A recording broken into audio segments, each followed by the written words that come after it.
Salut, 9 mars 2024. Je vais vous faire une petite présentation du nouveau camion que j'ai acheté. Donc voilà l'ancien. Du coup j'ai été obligé de démonter des pièces dessus pour pouvoir mettre sur le nouveau pour passer le contrôle technique. Parce que voilà, ça c'était le pare-choc du nouveau. Il était cassé en deux, bon ça passait pas. Donc j'ai pris le pare-choc sur le blanc. Voilà, donc le blanc c'est 1,2 € et le jaune c'est 1,1 €. Et ils ont, je crois, 3 mois de différence, les deux. Donc voilà, j'étais obligé de prendre aussi le marchepied. Voilà, l'autre marchepied était cassé, donc j'ai récupéré là-dessus. Bon, malheureusement, les trous, c'était pas identique. J'ai passé une matinée pour essayer de trouver une solution pour fixer ça sur le jaune. Hein. Voilà, on va dire le Euro 1. Sinon, il va falloir aussi que je récupère la pompe là. L'autre, il y a un problème, là, ça fonctionne pas, donc je vais récupérer ça aussi là-dessus. Sinon, je crois que c'est tout. L'autre n'a pas d'échelle aussi. Et je crois que c'est tout. Bon, je vous fais la présentation. Donc voilà le nouveau camion, Euro 1. C'est le pare-choc et les feux de l'ancien. Ça a été une grosse galère parce que l'autre il avait les feux et les clignotants séparés, donc du coup j'étais obligé de modifier le faisceau. Le pare-choc là il était plus profond, il passait pas, j'étais obligé de décaler tous ces tuyaux d'air. Bon, ça a été assez compliqué. J'ai passé la journée dessus, plus tous ces espèces de caches, j'étais obligé il fallait percer le pare-choc.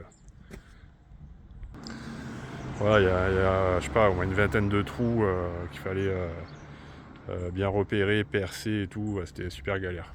Bon, au final, c'est bon. Donc, à part ça, voilà, les essuie-glaces, les balais sont morts. Le pare-brise, il est bien. L'antenne sur le toit est cassée. Les rétros, c'est pas les mêmes que l'Euro 2. Je vais récupérer sur l'autre. Un pet ici. Voilà, ça passe pas au contrôle technique, il faut que je le change. Je vais récupérer aussi les rétros sur l'autre, le temps que je puisse en commander. Du coup, ça passait pas parce qu'il manquait des marches. J'ai fait un bricolage pour rajouter les deux autres marches en dessous des tiges filetées. Là, j'ai récupéré ça sur l'ancien aussi. Voilà, sinon le camion, les jantes ont été repeintes. J'ai été obligé de faire cette barre anti-encastrement aussi, elle était pétée, c'était dans la contre-visite. J'ai récupéré le capot des batteries sur l'autre camion aussi. Voilà, il y avait... j'étais obligé de boucher l'extrémité du pare-choc. Là, j'ai soudé une plaque ici pour pouvoir fixer ça, que je récupère aussi sur l'ancien. Donc ça, voilà, c'est nouveau. J'ai récupéré les deux feux de l'ancien camion aussi, ils étaient cassés. Donc ce camion il a une grue Palfinger, l'autre c'est Fassi. Celle-là normalement j'ai pas encore bien testé, mais il semblerait qu'elle soit opérationnelle apparemment. L'ancien propriétaire me disait que quand il prenait une charge très lourde, le vérin sortait tout seul. Donc à voir, il y aurait peut-être un joint à changer. Il y a ça qui va pas. Voilà. Il y a la fixation du stabilisateur qui a été arrachée. Il faudrait que j'arrange ça. Voilà, sinon le camion il avait des ridelles, là je les ai enlevées parce que ça va me gêner pour ce que je veux faire. Bon, déjà ils baignent pas, donc les ridelles, il n'y a pas vraiment d'intérêt. Donc je vais être obligé de... je vais couper ces fixations là, partout. Tout ça je vais le couper et je vais être obligé de souder comme des UPN pour pouvoir fixer les sangles. Parce que là dessous du coup, il n'y a pas vraiment de place pour se prendre avec la sangle, c'est assez problématique. Donc voilà l'intérieur. Le tableau de bord est différent de l'Euro 2. Voilà. L'Euro 2 il est plus moderne. Il a 3 sièges.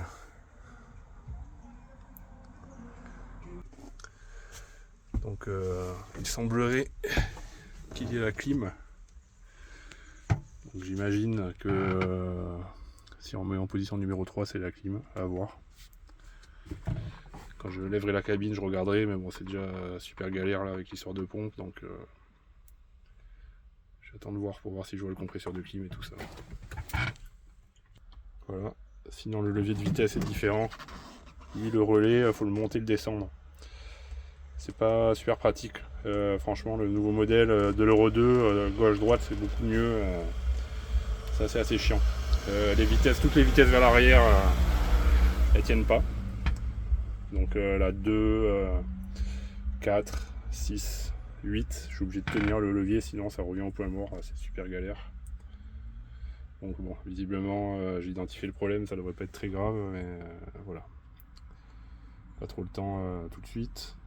Déjà faut que je m'occupe du contrôle technique.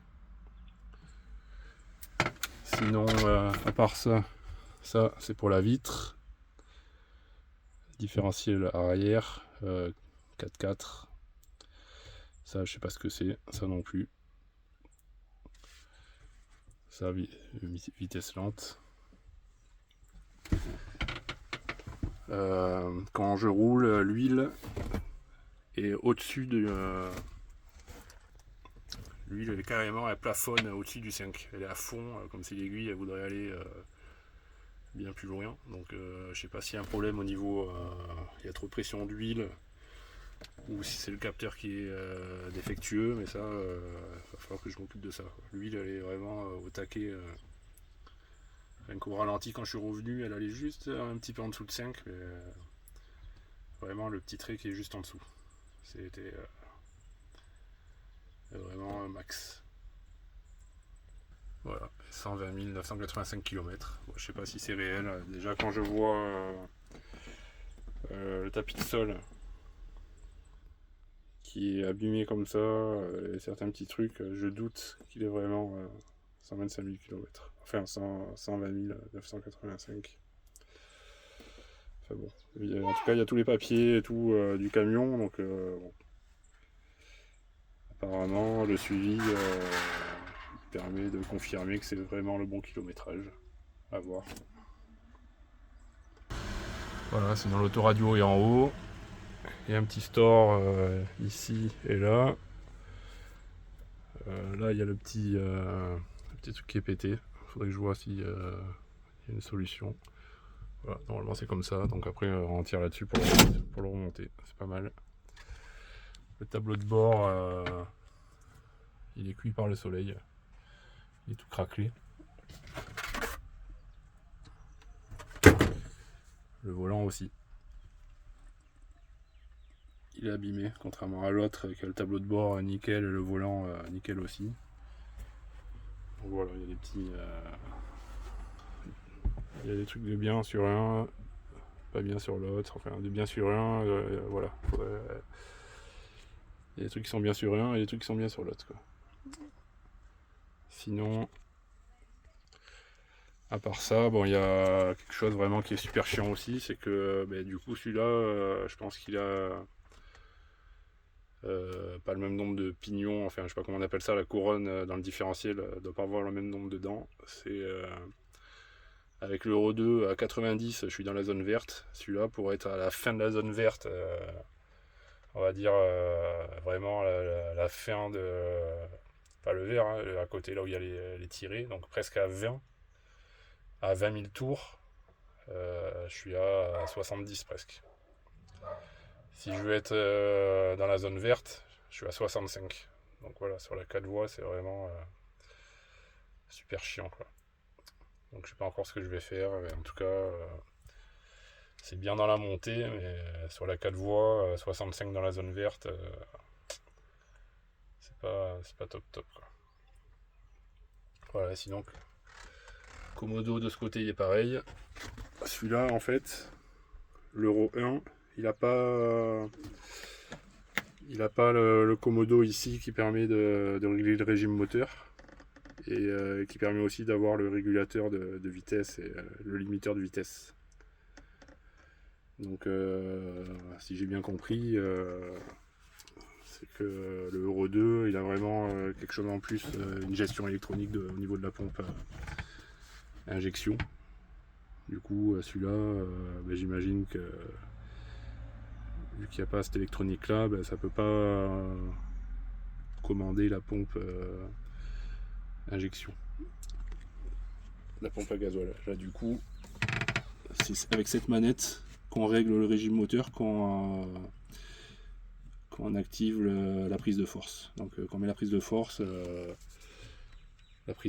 c'est ce bouton et après pour régler le régime on tire cette manette.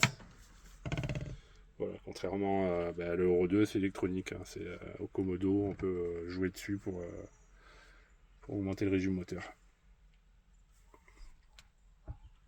Voilà, et dernier petit truc, le taux ouvrant il tient pas, là, les vériens sont morts. Je les avais changés aussi sur le camion blanc.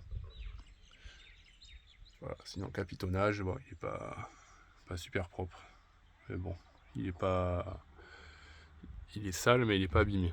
Donc il y a peut-être un moyen d'arranger ça, il y a juste ça là. Ils ont un peu détruit le truc en voulant mettre, je pense, la caméra de recul. Voilà. Bon, donc maintenant, en ce qui concerne le contrôle technique, bon, je devais aller passer le contrôle aujourd'hui, là, on est le 9 mars. Finalement, ils n'ont pas pu me faire passer la contre-visite parce que j'avais pas la carte grise parce qu'elle est en cours de fabrication, je devrais l'avoir la semaine prochaine et il fallait un document sinon que j'ai pas et du coup c'est mort. Il fallait faire le document, la demande du document 24 heures à l'avance sur le site carte grise et voilà, donc du coup c'est mort, le contrôle technique est périmé. Donc je vais être obligé de tout recommencer à zéro. Donc en ce qui concerne les défaillances majeures, donc le